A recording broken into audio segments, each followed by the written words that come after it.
Hello viewers, আসসালামু আলাইকুম। সবাই কেমন আছেন? আশা করি সবাই আল্লাহর রহমতে অনেক অনেক অনেক ভালো আছেন।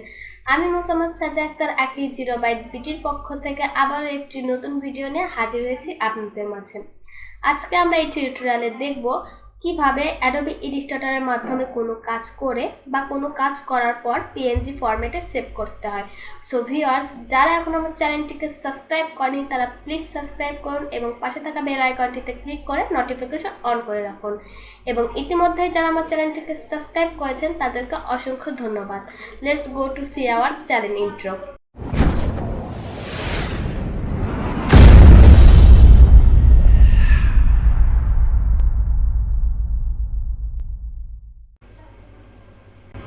সো ভিউয়ার, অ্যাডোবি ইলাস্ট্রেটরের মাধ্যমে কোনো কাজ পিএনজি ফরম্যাটে কনভার্ট করার জন্য অ্যাডোবি ইলাস্ট্রেটর ওপেন করতে হবে।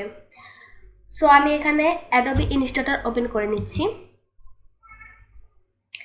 অ্যাডোবি ইলাস্ট্রেটর ওপেন করার পর আপনারা যে ছবি বা যে লোগো পিএনজি ফরম্যাটে কনভার্ট করতে চান সেই লোগো বা ছবি ওপেন করে নিতে হবে। এখানে আমি এই লোগোটি পিএনজি ফরম্যাটে কনভার্ট করব, তাই আমি এই লোগোটি ওপেন করে নিচ্ছি। এবার এই লোগোটিকে পিএনজি ফরম্যাটে কনভার্ট করার জন্য বাঁদিকে ফাইল অপশনে ক্লিক করতে হবে। ফাইল অপশনে ক্লিক করার পরে এক্সপোর্টে ক্লিক করতে হবে। এক্সপোর্ট থেকে ক্লিক করার পরে ডান দিকে একটি বক্স আসবে, সেই বক্সে লেখা থাকবে export for search, export as এবং সেভ ফর ওয়েব। এই তিনটি অপশনের ভিতরে আমাদের 3 নাম্বার অপশন সেভ ফর ওয়েবে ক্লিক করতে হবে। সেভ ফর ওয়েবে ক্লিক করার পরে এইরকম একটি পেজ আপনাদের সামনে ওপেন হবে। সো ডান দিকে লেখা থাকবে পিসেট, সবার প্রথমে লেখা থাকবে পিসেট।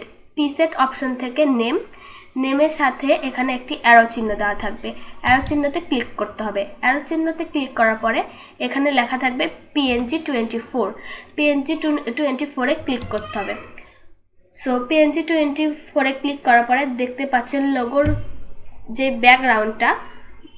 ব্যাকগ্রাউন্ডটা চেঞ্জ হয়ে গেছে। চেঞ্জ হয়ে যাওয়ার পরে সেভ অপশনে ক্লিক করতে হবে।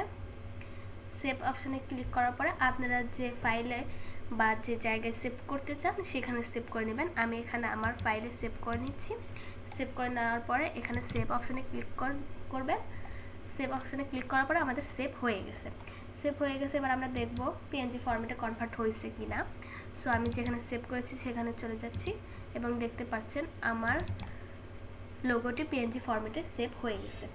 সো ফ্রেন্ডস, আপনাদের যদি এই ভিডিওটি ভালো লেগে থাকে তাহলে অবশ্যই লাইক, কমেন্ট এবং শেয়ার করতে একদমই ভুলবেন না।